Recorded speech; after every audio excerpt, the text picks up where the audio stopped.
Salam sejahtera bagi kita semua, Shalom. Perkenalkan, nama saya Grace Gloria Soyo, NIM 21142024 dari kelas A1 semester 2, Fakultas Keperawatan, mahasiswa aktif di Universitas Pembangunan Indonesia Manado. Tujuan saya dari pembuatan video ini untuk memenuhi tugas ujian semester dengan mata kuliah Pancasila. Pengertian Pancasila. Pancasila adalah pilar ideologis negara Indonesia. Nama ini terdiri dari dua kata dari bahasa Sanskerta, panca berarti 5 dan sila berarti prinsip atau asas. Pancasila merupakan rumusan dan pedoman kehidupan berbangsa dan bernegara bagi seluruh rakyat Indonesia. 5 ideologi utama penyusun Pancasila merupakan 5 sila Pancasila. Ideologi utama tersebut tercantum pada alinea keempat dalam pembukaan Undang-Undang Dasar 1945. Yang pertama, ketuhanan yang Maha Esa. Yang kedua, kemanusiaan yang adil dan beradab. Ketiga, persatuan Indonesia. Keempat, kerakyatan yang dipimpin oleh hikmat kebijaksanaan dalam permusyawaratan dan perwakilan, serta keadilan sosial bagi seluruh rakyat Indonesia. Konsep Pancasila. Periode pengusulan Pancasila, awal munculnya ideologi bangsa itu bermula dengan lahirnya rasa nasionalisme kemerdekaan Indonesia.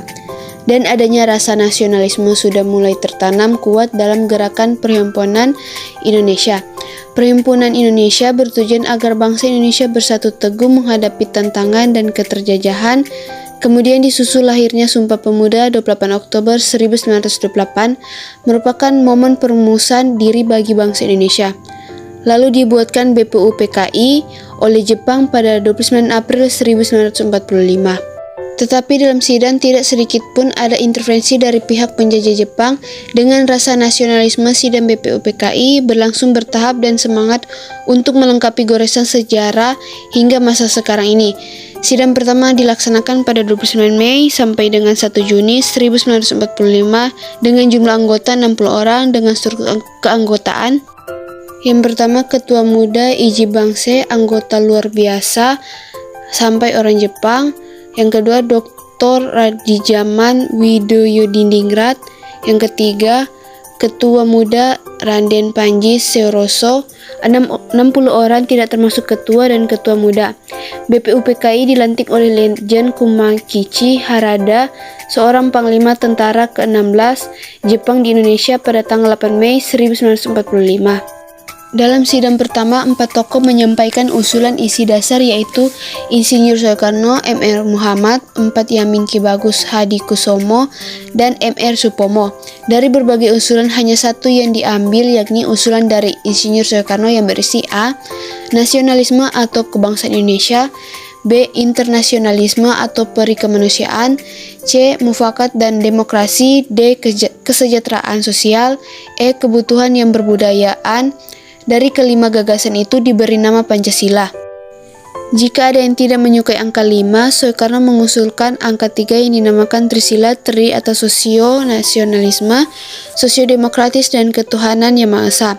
Kedua, periode perumusan Pancasila pada tanggal 22 Juni 1945 diadakan rapat gabungan antara panitia kecil dengan para anggota BPUPKI yang berdomisili di Jakarta, yang sebutan Piagam Jakarta atau The Jakarta Charter. Piagam Jakarta itu merupakan naskah awal pernyataan kemerdekaan Indonesia.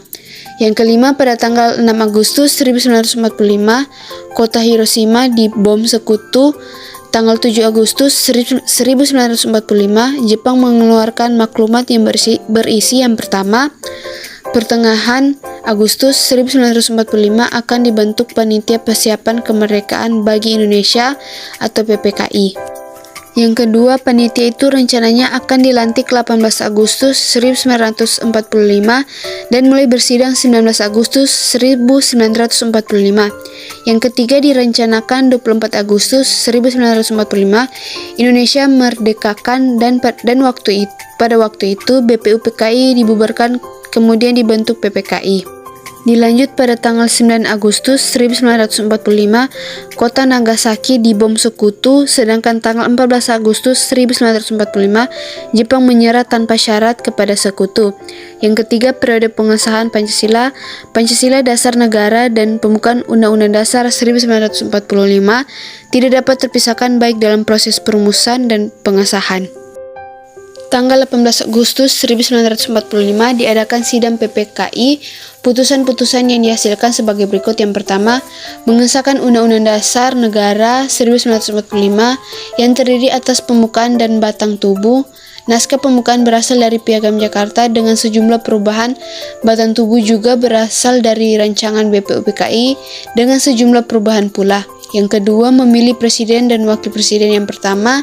Yang ketiga, membentukkan NIP yang anggota intinya adalah mantan anggota PPKI ditambah tokoh-tokoh masyarakat dari banyak golongan komite.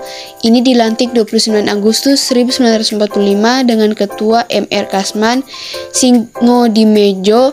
Selain itu, Momen Pancasila resmi disahkan oleh PPKI dengan berbagai perubahan. Sumber historis Pancasila. Perumusan Pancasila diawali ketika dalam sidang BPUPKI. Pada sidang ini, masalah tersebut adalah tentang suatu rumusan dasar negara Indonesia yang akan dibentuk.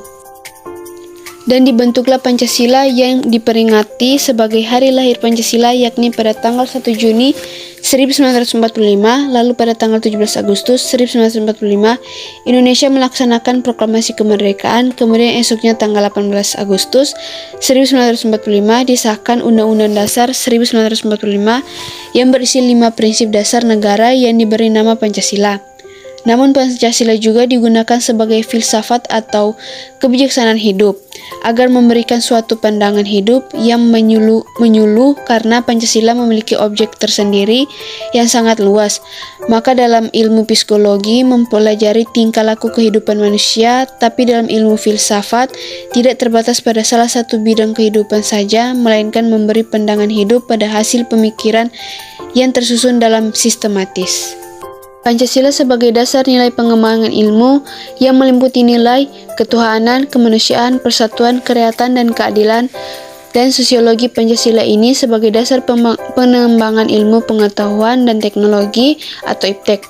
Tantangan terhadap Pancasila sebagai ideologi negara. Unsur-unsur yang mempengaruhi tantangan terhadap Pancasila sebagai ideologi negara meliputi faktor dan internal. Adapun 10 faktor eksternal meliputi hal-hal sebagai berikut. Pertama, pertarungan ideologi antar negara superpower antara Amerika Serikat dan Uni Soviet antara 1945 sampai 1990 yang berakhir dengan bubarnya negara Soviet sehingga Amerika menjadi satu-satunya negara superpower. B. Menguatnya isu kebudayaan global yang ditandai dengan masuknya berbagai ideologi asing dalam kehidupan berbangsa dan bernegara karena keterbukaan informasi. C. Meningkatnya kebutuhan dunia sebagai akibat pertambahan penduduk dan kemajuan ideologi, sehingga terjadi eksploitasi terhadap sumber daya alam secara masif. D. Dampak kroniknya adalah kerusakan lingkungan seperti banjir, kebakaran hutan. Adapun faktor internal meliputi hal sebagai berikut. Yang pertama, pergantian rezim yang berkuasa melahirkan kebijakan politik yang berorientasi pada kepentingan kelompok atau partai sehingga ideologi Pancasila sering terabaikan. Kedua, penyalahgunaan kekuasaan atau korupsi mengakibatkan rendahnya kepercayaan masyarakat terhadap rezim yang berkuasa sehingga kepercayaan terhadap ideologi menurun drastis.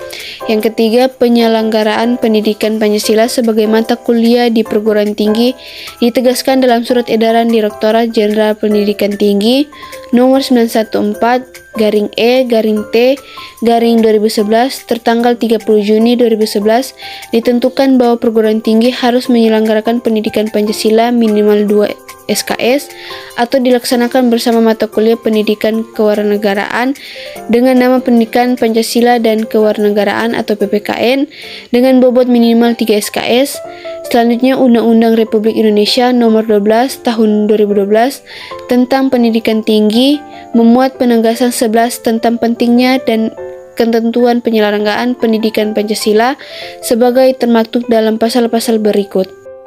A. Pasal 2 menyebutkan bahwa pendidikan tinggi berdasarkan Pancasila, Undang-Undang Dasar Negara Republik Indonesia tahun 1945, Negara Kesatuan Republik Indonesia, dan Bhinneka Tunggal Ika. B. Pasal 35 ayat 3 menegaskan ketentuan bahwa kurikulum pendidikan tinggi sebagaimana dimaksud pada ayat 1 wajib memuat mata kuliah agama Pancasila, kewarganegaraan, dan bahasa Indonesia.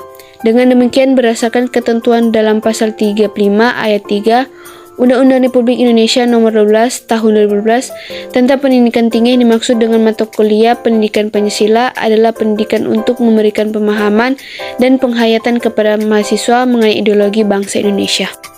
Dengan landasan tersebut, Ditjen Dikti mengembangkan esensi materi pendidikan Pancasila yang meliputi yang pertama, pengantar perkuliahan pendidikan Pancasila, kedua, Pancasila dalam kajian sejarah bangsa Indonesia, ketiga, Pancasila sebagai dasar negara.